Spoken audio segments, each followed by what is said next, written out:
Fighting games have long held a reputation for being one of the most demanding genres. Of course, MOBA and FPS genres have also been quite competitive in recent years. Still, the fighting game's own nature brings out a different challenge. Unlike MOBA and FPS, lightning-fast reflexes and strategic thinking mostly do not suffice. Fighting players are all alone with their mistakes, victories, and failures.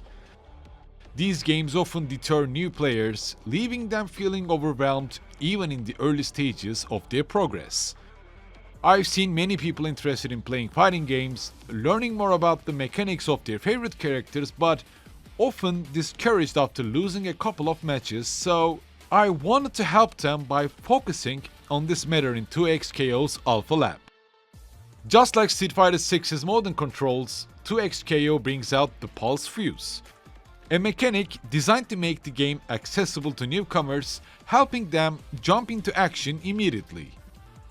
Just for the newcomers, although I realized I do not enjoy playing with the Pulse Fuse, I tried to find out the advantages and disadvantages of this mechanic and what the newcomers would experience in the future.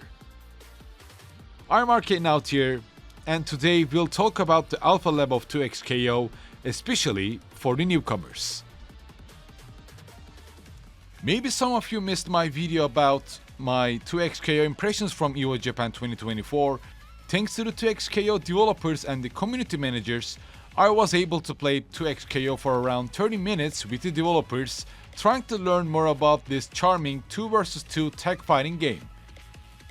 And 3 months after that, Riot Games released the Alpha Lab version of 2XKO, and I've been trying to peel back the layers of 2XKO each day. Whether it be team compositions or the potentials of these characters, the more I played, the more depth I uncovered. And the depth that I've seen kinda made me have concerns for the newcomers. From the outside, 2XKO might seem like an easy fighting game. From the start, there are no motion inputs. That means just by pressing Special 1 or Special 2 buttons, your characters use their special moves. For example, Yasuo can summon a wind wall, Echo or Ahri can send their projectile, and either pressing forward, back, downward or in the air, these specials can also change. Differing from other 2D fighting games like Street Fighter 6 and Guilty Gear Strive, players do not need to do quarter circle forward kind of motions to do special attacks. It's just one easy special button press. And the special is there. And here, although 2XKO might make you say, oh, this game is easy, you will be amazed at how deep its mechanics are. Whether it be the fuse choices that can shape your gameplay possibilities or retreating guard, parries, and I haven't even mentioned all the combo possibilities of each character, whether it be touch of death, air or even tag combos, 2XKO is actually a challenging fighting game. Its potential is vast and definitely needs execution practices for the characters like Yasuo and Echo. However, there is also no need to overwhelm ourselves with such matters, especially since the Pulse Fuse is here for the newcomers to enjoy, even the characters with high execution needs. The Pulse Fuse allows you to execute auto combos whether you press the light, medium or heavy button or change it from light to medium during mid combo, making it incredibly easy to dive into the action without worrying about the executions. Pulse Fuse can also allow you to focus on learning the basics of the game and have fun with the character you just wish to play. It also does not prevent you from making some of the specific moves just like Street Fighter 6's modern controls do. In addition to that, there are also no damage penalties like in Street Fighter 6's modern controls. Basically, your only loss is losing a fuse like Fury, 2x assist or freestyle that will shape your strategy when playing against someone, but enabling an easy access to combos, allowing you to punish your rivals quickly. It can help quite a lot of people who are interested in fighting games thanks to 2XKO, or at least help them not to get discouraged easily, enjoy their favorite characters, and maybe motivate them to dedicate themselves to learning 2xKO's mechanics, the executions of their characters, timings, and more. This pulse fuse does not bring out a different kind of playstyle like Street Fighter 6's modern control, so it is okay to say that pulse fuse isn't just a crutch, but it's a learning tool. One of my biggest concerns about 2xKO is that it's still mainly aimed at the fighting game community and might not attract the people playing League of Legends. Sure, it might attract people interested in League of Legends and the fighting games, but people playing League might not be intrigued, even with the pulse fuse. Again, it's really early to make such assumptions, but if 2xKO implements in-depth tutorials, not for fighting game players but these newcomers from League of Legends, talking briefly about the neutral, gap closing and frames, basically the fundamentals and the mentality of the fighting games, those newcomers might not be discouraged after all, but accept their loss as their learning progress, while having fun instead in casual matches or ranked with the pulse fuse, or even challenge themselves trying out different fuses. 2xKO seems like an easy to play game, which means that it will be pretty hard to master it. Given that it's a tech fighting game with new mechanics like parry, push block and dynamic save, there are lots to learn and practice. However, 2xKO's fundamentals allow players to figure out combos and mix-ups on their own, even without the need for guides or online resources. And it's not just about the pulse fuse here, but how the game is designed.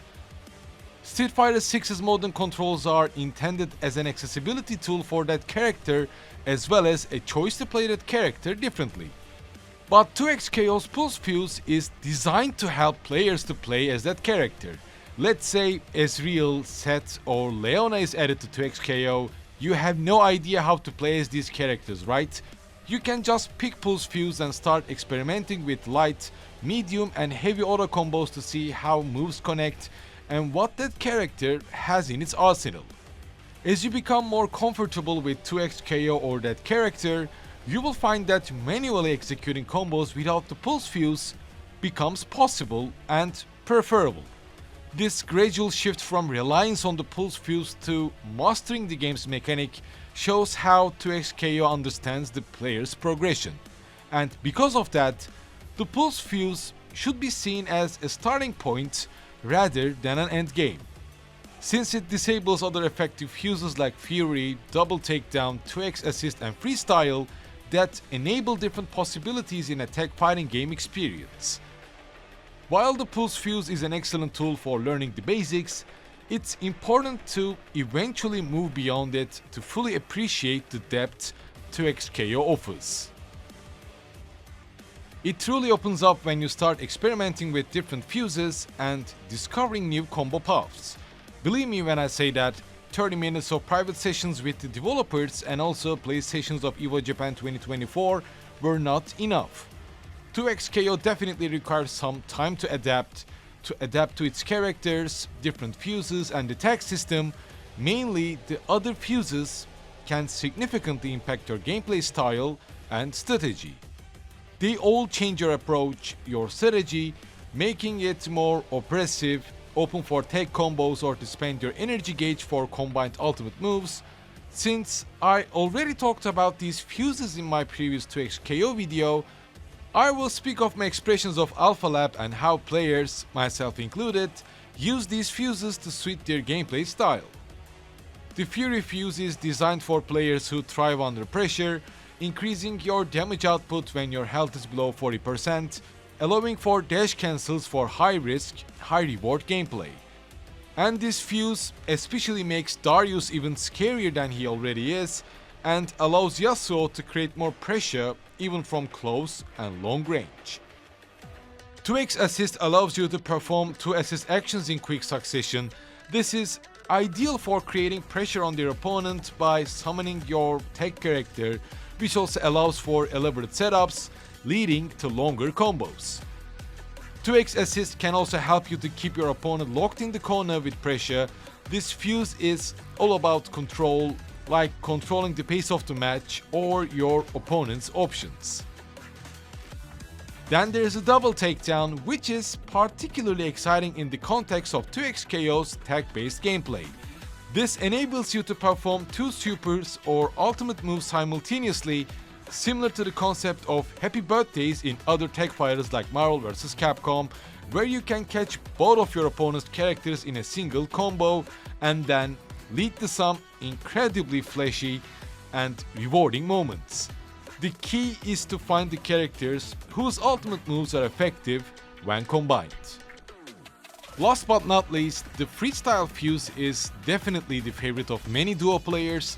It allows you to take in and out multiple times within a single sequence, enabling you to extend combos far beyond what's typically possible. Freestyle fuse can be pretty effective, especially with a team of two, making the match flow difficult for the rival to anticipate correctly. As each fuse of 2xKO offers a distinct approach to the game, as I mentioned before, when compared to these, the Pulse fuse kinda falls short in terms of benefiting from the mechanics of 2xKO. While the Pulse fuse is an excellent starting point for learning the game, how 2xKO works and the possibilities of each character, it feels like it's designed as essential to eventually move beyond it. The other fuses open up a world of options that can make your gameplay experience even more rewarding, allowing you to discover new strategies and playstyles that can give you an edge in casual and competitive play. Although I want to talk more about the tag system, the executions, the possibilities of each character, and how 2xKO feels, I would like to keep these for the future versions of 2xKO. It might be better to talk about these topics when there are more characters in the roster and with the gameplay mechanics brushed up and polished. I hope the developers of 2xKO have planned more tests like they did with the Alpha Lab, so that it can also attract people from outside the FGC. As far as I've seen, whether it be Street Fighter, Tekken or Guilty Gear player, they all find something to enjoy in 2xKO, but on the other hand, it seems like 2xKO needs some time and push to reach wider audiences and especially the League of Legends fans. Maybe it needs a bigger roster to appeal to that audience, who knows? As I mentioned earlier, it is clear that 2xKO is just scratching the surface of what it can be. Its potential is enormous, and with more characters, maybe with more fuses, 2xKO can only get better, more complex, and more entertaining. Although it has intimidating mechanics and executions, it offers a helping hand for those interested.